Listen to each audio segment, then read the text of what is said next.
오늘 또 잠언서의 말씀을 함께 묵상하면서 은혜를 나누는 시간이 되었습니다. 오늘은 특별히 잠언서 19장 17절 한 절 말씀을 살펴보기를 원하는데요. 다시 한번 읽어보면 잠언서 19장 17절의 말씀에서 이렇게 표현하고 있습니다. 가난한 자를 불쌍히 여기는 것은 여호와께 꾸어드리는 것이니 그의 선행을 그에게 갚아 주시리라.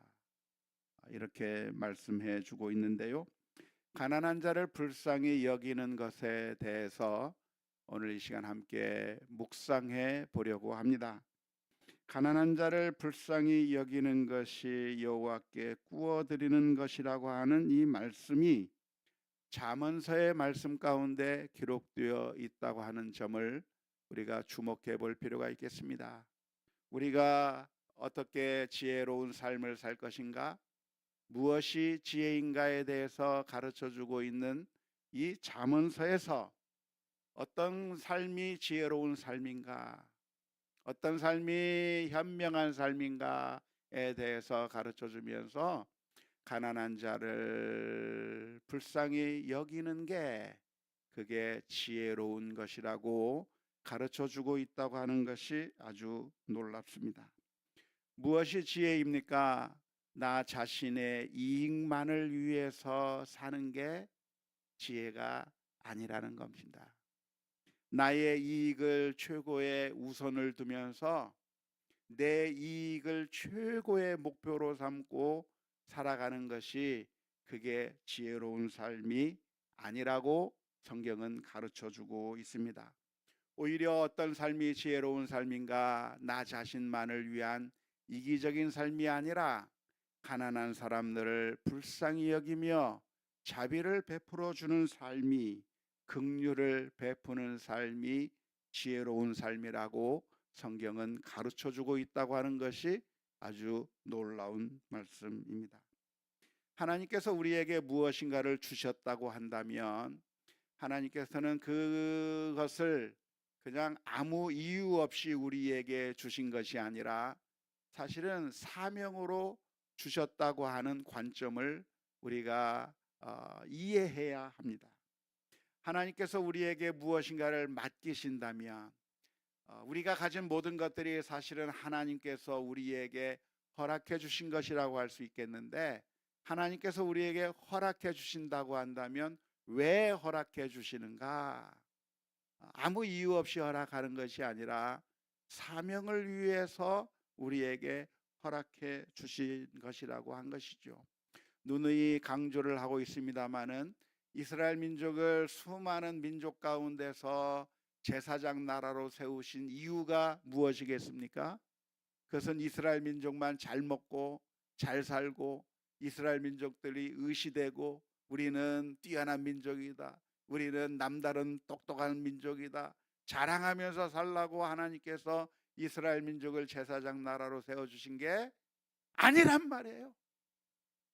하나님께서 이스라엘 민족을 제사장 나라로 세우신 이유가 무엇인가? 그것은 이스라엘 민족으로 하여금 온 세상의 빛으로 살라, 온 세상의 빛으로서의 사명을 감당하면서 살라고 하나님께서 선택해 주셨다고 하는 것을 이해하고, 우리는 어떤 삶을 살아야 되는가?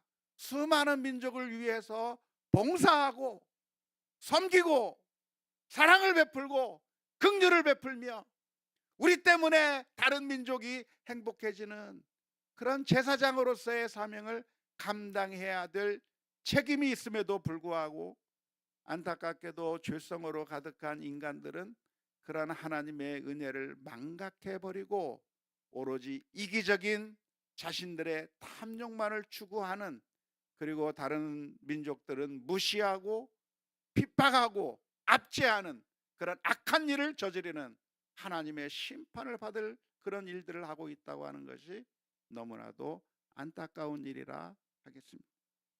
하나님께서 다윗으로 하여금 왕이 되게 만드신 이유가 무엇입니까?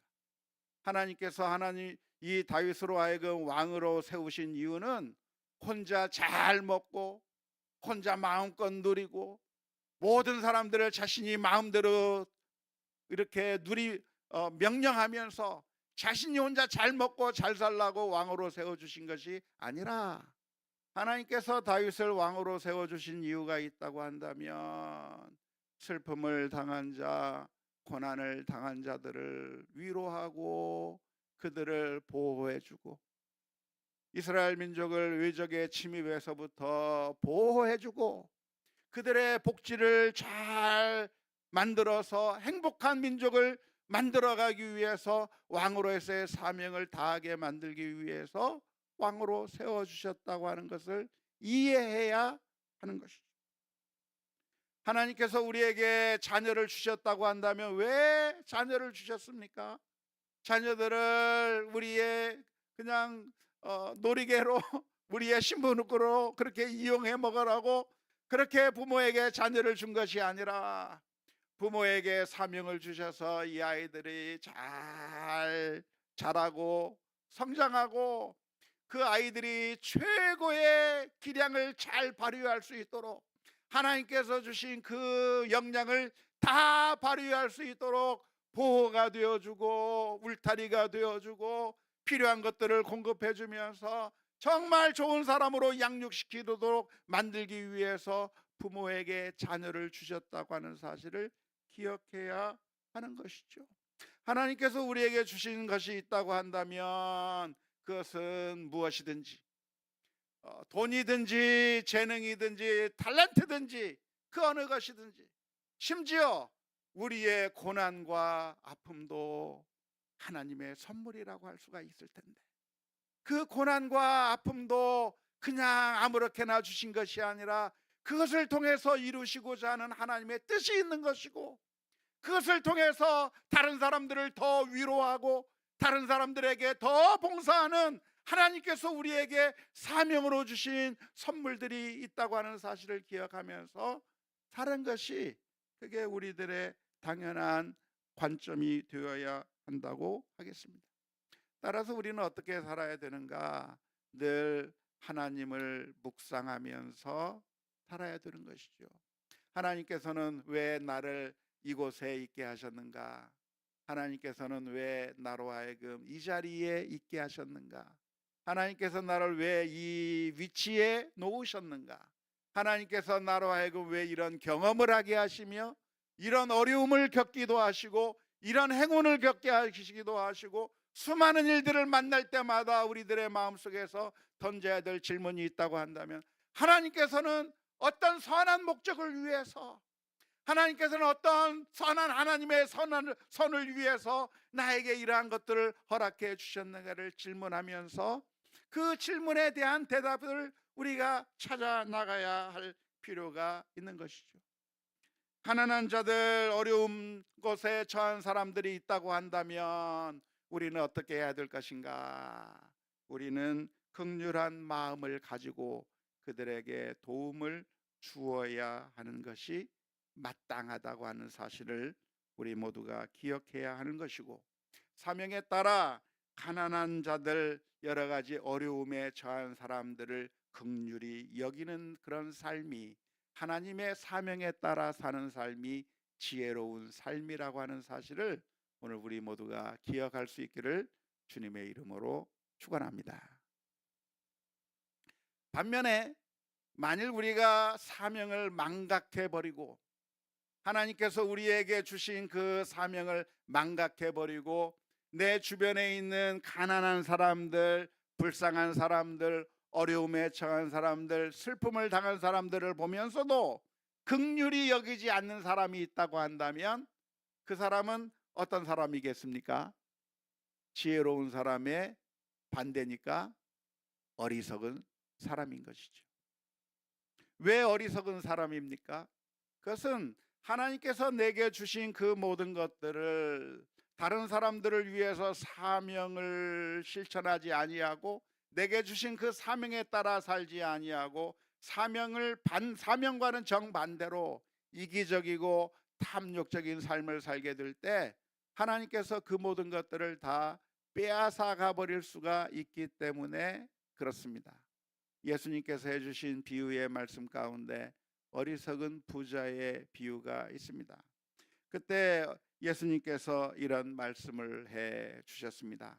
누가복음 12장 19절에서부터 21절의 말씀에, 또 내가 내 영혼에게 이르되 영혼아, 여러 해 쓸 물건을 많이 쌓아두었으니 평안히 쉬고 먹고 마시고 즐거워하자 하리라 하되, 하나님은 이르시되 어리석은 자여, 오늘 밤에 내 영혼을 도로 찾으리니 그러면 내 준비한 것이 누구의 것이 되겠느냐 하셨으니, 자기를 위하여 재물을 쌓아두고 하나님께 대하여 부요하지 못한 자가 이와 같으리라 말씀하고 계시는 것이죠.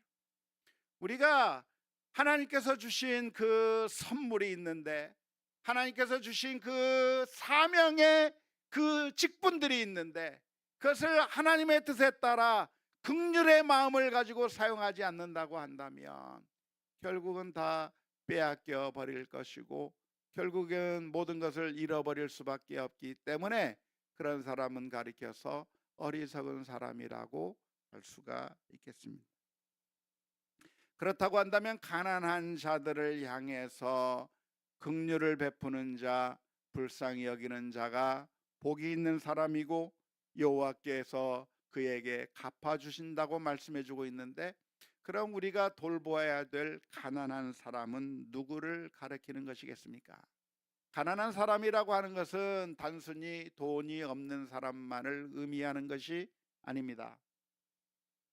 물론 일차적으로는 가난한 사람을 의미하는 것이겠지만, 여러 가지 종류의 여러 가지 어려움에 처한 사람들을 가리켜서 다 가난한 사람의 범주에 넣을 수가 있는 것이죠.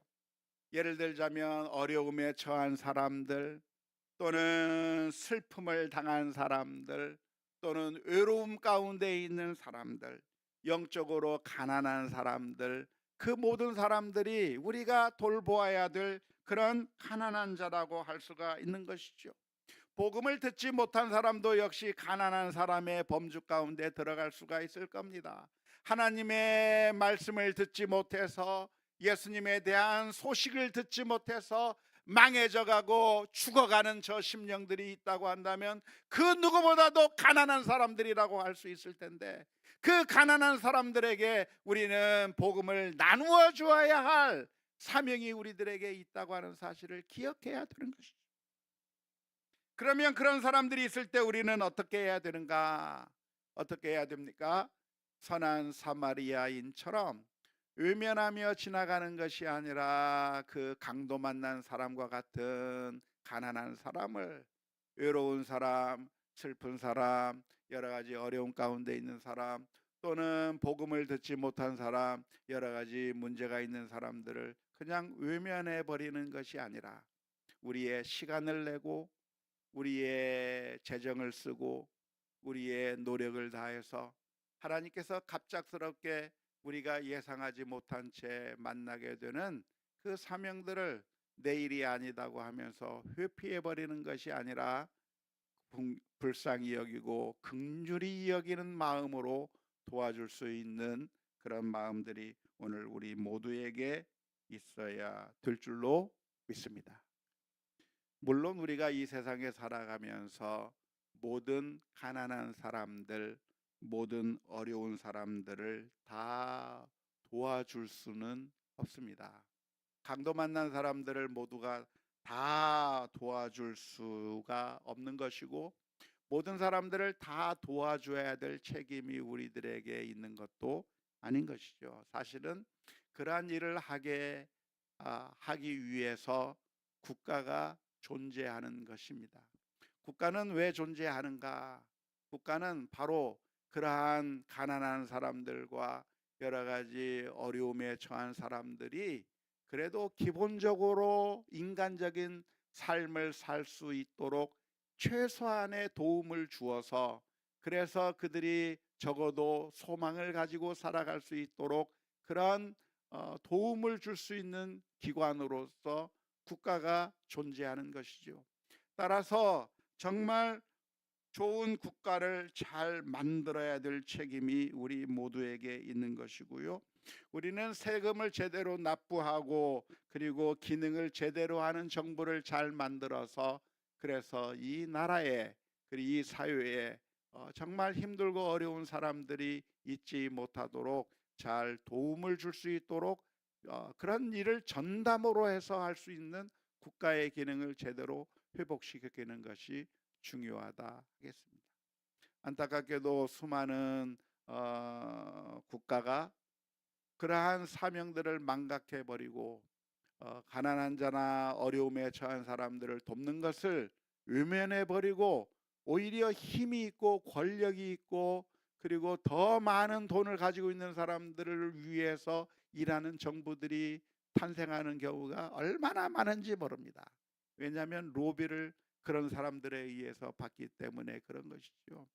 그래서 그런 정부들이 탄생하기가 쉬운데, 그런 정부가 탄생하지 못하도록 정말 가난한 자와 어려움에 처한 자들, 이방인들, 그리고 여러 가지 언어적인 문제로 인해서, 인종적인 문제로서 많은 어려움을 겪고 있는 사람들이 있다고 한다면 그들을 도와줄 수 있는 그런 자비로운 역할들을 감당하는 그런 정부들을 잘 만들어 나갈 필요가 있겠습니다. 아무튼 그런 일들은 국가가 해야 할 일이겠지만, 그러나 우리 모두에게도, 우리가 모든 가난한 사람들을 다 도와줄 수는 없겠지만 하나님께서 특별히 내게 맡겨주신 그런 가난한 자들이 있는 것이죠. 그런 하나님께서 내게 맡겨주신 불쌍한 사람들이 있을 때 그것을 외면해버리고 이기적이고 탐욕적인 삶을 사는 것이 아니라 사랑의 마음으로 긍휼을 베풀 수 있는 그런 믿음의 역할들이 우리 모두에게 있어야 될 줄로 믿습니다. 그런데 우리가 이렇게 긍휼의 마음을 가지고 가난한 자를 돕거나 그리고 가난한 자들에게 도움을 주다가 우리가 늘 실망해버리고 그런 마음이 싹 달아나게 만드는 일들이 많이 벌어지는 경우가 있는데요.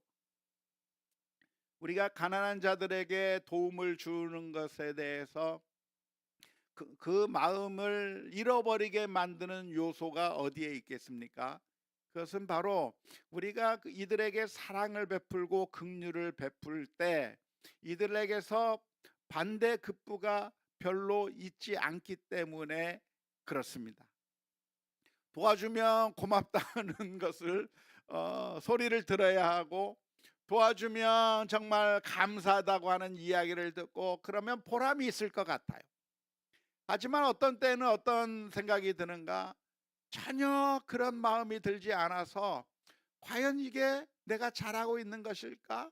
저런 고마움도 몰라 하는 사람들에게 내가 이렇게 도와줄 필요가 있겠는가 하면서 회의적인 시각을 가질 때가 많이 있게 되는 것이죠. 우리는 누군가 하나님이 아니에요. 하나님은 어떤 하나님이십니까? 자존하시는 하나님이라고 그랬잖아요. 하나님은 어떤 하나님이신가? 그 누구의 도움이 필요 없으신 하나님. 하나님은 어떤 하나님이신가? 그 어떠한 반응이 필요하지 아니하신 분이 바로 하나님이신 것이죠. 하나님은 그 자체로 완벽하시기 때문에 스스로 아무런 부족함을 느끼시 아니하시는 분이 하나님이십니다. 하지만 우리 인간은 어떤 존재인가? 우리 인간은 하나님과는 달라서 가는 정이 있어야 오는 정이 있고, 오는 정이 있어야 가는 정이 생기는 게 우리 인생의 모습이란 말이에요. 그래서 우리 인간은 어떻게 되는가? 우리가 어느 정도 정을 베풀면 상대방으로부터 그 정에 대한 반응이 나와야, 그래야 더 신이 나서 더 정을 베풀게 되고 더 사랑을 베풀게 되는 그런 일들을 하게 된단 말이죠. 하지만 우리가 이렇게 여러 가지 불쌍히 여기고 긍휼히 여기고 정을 베풀 때 놀랍게도 그에 대한 반응이 별로 대수롭지 않을 경우가 얼마나 많은지 모릅니다. 그럴 때마다 우리는 실망하게 되고 적절한 반응이 없기 때문에 우리는 이내 동력을 잃어버릴 때가 많이 있는 것이죠. 가난하지 않은 사람은 반응이 좋습니다. 예를 들어서 괜찮은 사람들, 그런대로 근사한 사람들은 내가 사랑을 베풀면 그 이상으로 사랑을 보여줘요. 내가 무엇인가 선물을 하면 그 선물보다 더 좋은 선물을 나한테 주기도 하고, 내가 따뜻하게 말을 하면 저쪽에서 또 따뜻하게 말을 해주고, 서로 그런 관계 가운데 사랑이 깊어져 가는 것이죠. 그러면서 너무나도 사랑하는 것이 재밌어요. 내가 뭐 하나 주면 고맙다고 또 무엇을 주기도 하고, 내가 또 뭐 하나를 베풀면 그 사람은 또 뭐 고맙다고 해서 또 무엇인가를 주고 하면서, 이게 너무나도 사랑이 더 풍성해지는 것이죠. 사랑을 베풀면 베풀수록 더 많은 사랑을 베품을 받게 되고, 우리 그런대로 괜찮은 사람들, 그런대로 좋은 사람들에게, 가까운 사람들에게 사랑을 베풀면 사랑을 또다시 돌려받고, 사랑을 또 베풀면 또 돌려받고 하기 때문에 우리 괜찮은 사람들끼리 사랑하는 것은 재미가 있고 괜찮은 것이죠.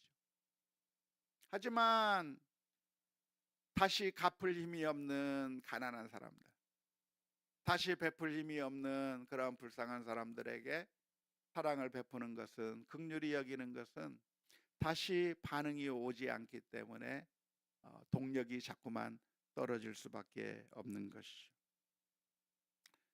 특별히 교회 내에서 여러 사역들을 하는데 새가족부 활동을 하다 보면 힘이 빠지는 경우가 참 많이 있습니다. 새가족부에서 새교우들을 방문하게 되면 그 새교우들 한 사람 한 사람 선물도 주고 따뜻하게 인사도 해주고 또 환영해 주면서 그렇게 사랑을 많이 베풀어요. 사랑을 베풀려고 정말 작정을 하고, 새교우가 오면은 사랑을 많이 베풀어야 되겠다 하면서 이 모양 저모 신경을 얼마나 많이 썼는지 몰라요. 이렇게도 뭐 해보고 저렇게도 해보고. 그런데 새교우들이 반응을 어떻게 하느냐면 아는 척도 안 하고 가버립니다. 말 시키면 쳐다보지도 않고 쌩 하고 가버려요. 그러면 야, 내가 이게 참 내가 뭐 하는 짓일까, 그런 생각이 드는 거죠. 또 어떤 경우에는 정말 열심히 사랑을 베풀고 밥도 먹여주고 뭐 이것도 하고 저것도 하고 하는데 어느 순간에 안 나와버리는 거죠.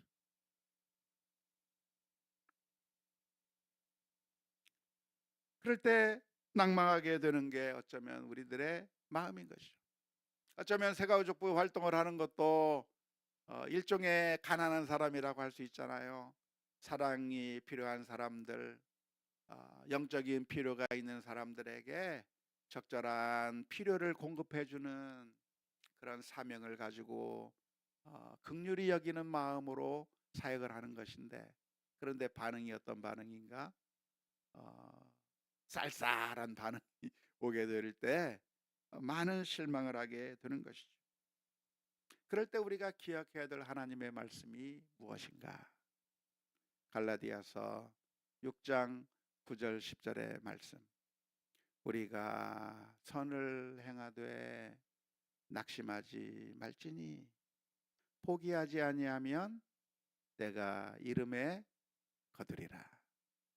그러므로 우리는 기회 있는 대로 모든 일에게 착한 일을 하되 더욱 믿음의 가정들에게 할지니라.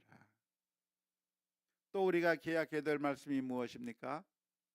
잠언서 19장 17절, 오늘 읽은 말씀이죠.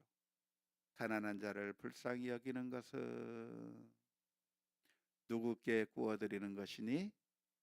여호와께 구워드리는 것이니 그의 선행을 그에게 갚아주시리라. 누가 갚아주신다는 얘기예요? 하나님께서 갚아주실 겁니다.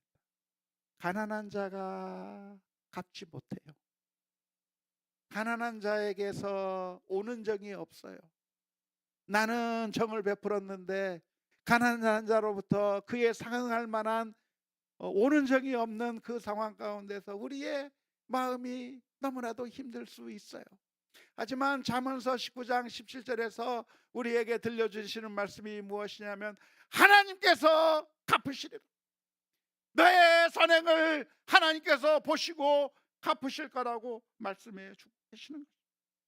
그래서 우리는 이 가난한 자들을 볼 때 가난한 자 그 어떤 상황에 있는 사람이든지 간에 우리가 기억해야 될 것이 있다고 한다면 이웃을 사랑하는 것은 무엇인가? 하나님께서 내게 주신 그 사명에 따라서 내가 사랑을 베풀고 은혜를 베풀고 긍휼을 베풀며 내가 내게 있는 그 사명을 다하는 그것은 무엇인가? 하나님께 부어주는 것과 마찬가지다. 하나님께 돈을 빌려드리는 것과 마찬가지라고 말씀하고 있는 것입니다. 그래서 예수님께서는 이렇게 말씀해 주셨습니다. 누가복음 6장 33절에서부터 33절의 말씀에 너희가 만일 선대하는 자만을 선대하면 칭찬받을 것이 무엇이냐? 죄인들도 이렇게 하느니라. 너희가 받기를 바라고 사람들에게 구워주면 칭찬받을 것이 무엇이냐? 죄인들도 그만큼 받고자 하여 죄인에게 구워주느니라. 오직 너희는 누구를 사랑하고 원수를 사랑하고 선대하며 아무것도 바라지 말고 구워주라. 그리하면 너희의 상이 클 것이요 또 지극히 높으신 이의 아들이 되리니 그는 은혜를 모르는 자와 악한 자에게도 인자하시니라. 너희 아버지의 자비로우심 같이 너희도 자비로운 자가 되라. 우리가 우리 가족을 사랑하는 것은 조폭들도 하는 짓이에요. 깡패들도 하는 일이에요. 도둑들도 하는 일이에요. 범죄자들도 하는 일이에요. 그렇기 때문에 가족을 사랑해 놓고 나를 사랑하는 사람을 사랑하는 것을 사랑해 놓고 자신이 사랑이 많은 사람이라고 착각하시면 안 되는 거예요. 우리는 어떻게 해야 되는가? 원수까지 사랑해야 되고 가난한 자도 사랑해야 되고 우리를 미워하는 자들, 우리를 핍박하는 자들까지도 사랑하는 것이 성경적인 가르침인 것이죠. 그런데 하나님께서 갚아주실 것이다. 그들은 내가 사랑을 보여줬지만 그들은 내게 다시 갚지 못해요. 하지만 갚지 못할 때 속상해야 되겠습니까? 기뻐해야 되겠습니까? 기뻐해야 돼요. 왜냐하면 누구로부터 갚아주실 거예요? 누가 갚아주셔요? 하나님께서 갚아주실 거예요. 하나님께서 갚아주실 것이니까 기뻐해야 하는 것이죠. 그런데 하나님께서 갚으실 때는 어떻게 갚으실까요? 원금만 갚아요? 아니에요. 고린도후서 8장 9절의 말씀에 이렇게 표현하고 있습니다.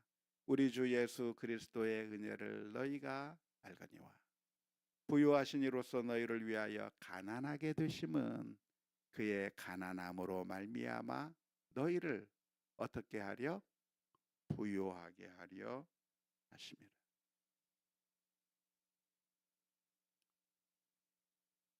오늘날에도 그런지 모르겠지만 옛날에 제가 차를 살 때는 채권을 사야 됐습니다. 요즘도 삽니까? 요즘도 사나 봐요. 근데 채권을 살 때 이자가 얼마예요? 이자가 얼마 없어요. 그렇기 때문에 그 채권을 사면서 바로 팔아버려요. 싼 값에. 왜?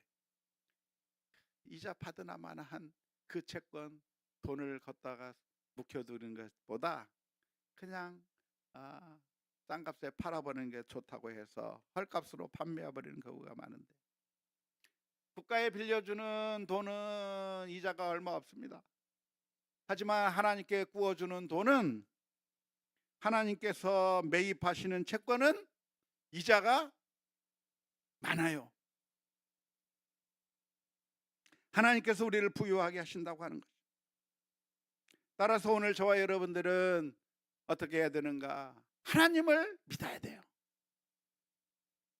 우리의 문제가 무엇인가? 하나님을 안 믿는 게 문제예요.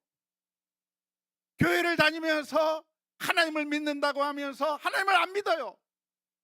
하나님을 믿는다고 한다면 원수도 사랑할 수 있고, 하나님을 믿는다고 한다면 원수도 용서할 수 있고, 하나님을 믿는다고 한다면 아무런 보상이 없어도 하나님께서 갚아주실 것을 믿고 하나님께서 내게 주신 사명대로 살 수 있는 믿음의 용기가 있어야 될 줄로 믿습니다. 마지막 날에 예수님께서 심판이 있을 텐데 어떤 심판이 있을 것인가? 양과 염소의 비유를 말씀하시면서 예수님께서 말씀하셨습니다. 내 이웃에게 하지 아니한 것이 하나님께 하지 아니한 것이고, 내 이웃에게 한 것이 바로 하나님에게 한 것이다 말씀하시면서 양과 염소의 비유를 하시면서 해주셨던 말씀, 마태복음 25장 34절에서부터 40절 말씀에 이렇게 기록하고 있습니다. 그때 임금이 그 오른편에 있는 자들에게 이르시되, 내 아버지께 복받을 자들이여, 나와 창세로부터 너희를 위하여 예비된 나라를 상속받으라. 내가 줄일 때 너희가 먹을 것을 주었고, 목마를 때 마시게 하였고, 나그네 되었을 때 영접하였고, 헐벗었을 때 옷을 입혔고, 병들었을 때 돌보았고, 옥에 갇혔을 때 와서 보았느니라. 이에 의인들이 대답하여 이르되, 주여, 우리가 어느 때 주께서 줄이신 것을 보고 음식을 대접하였으며 목마르신 것을 보고 마시게 하였나이까? 어느 때 나그네 되신 것을 보고 영접하였으며 헐벗은 것을 보고 옷 입혔나이까?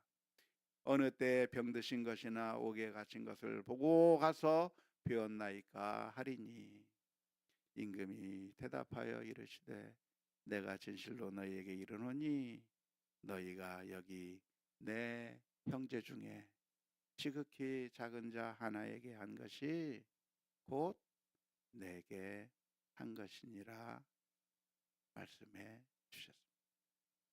우리가 사람들을 보면 사람으로 보지 말고 하나님이 여기 계시구나 보아야 하는 것이죠. 하나님께서 원하시는 것은 무엇입니까? 마태복음 12장 7절의 말씀에, 나는 자비를 원하고 제사를 원하지 아니하노라 하신 뜻을 너희가 알았더라면 무죄한 자를 정죄하지 아니하였으리라. 하나님께 예배하는 것보다 이웃에게 긍휼을 베풀고 자비를 베푸는 것을 하나님께서 더 원하시고 계시다고 하는 이 말씀, 우리 모든 성도들이 망각하고 있는 말씀입니다. 왜 우리는 자비로워야 합니까? 그것은 바로 하나님께서도 우리를 위하여 자비로우셨기 때문이에요. 하나님과 원수된 우리를, 하나님의 뜻에서부터 멀리 떠나 죄악을 범한 우리를 하나님께서 똑같이 햇빛과 비를 주시고 또한 우리를 구원하시기 위하여 그 아들을 십자가에 내어주시기까지 사랑하신 그 하나님의 놀라운 사랑을 오늘 우리가 기억한다고 한다면, 오늘 하나님께서 내게 맡겨주신 그 사명들을 외면하는 것이 아니라, 가난한 자 어떤 사람들인가, 다양한 내 주변에 사명으로 맡겨주신 그 사람들에게 하나님의 사랑을, 긍휼을 전하는 우리 모두가 다 될 수 있기를 주님의 이름으로 축원합니다. 우리 함께 같이 찬양하십시다.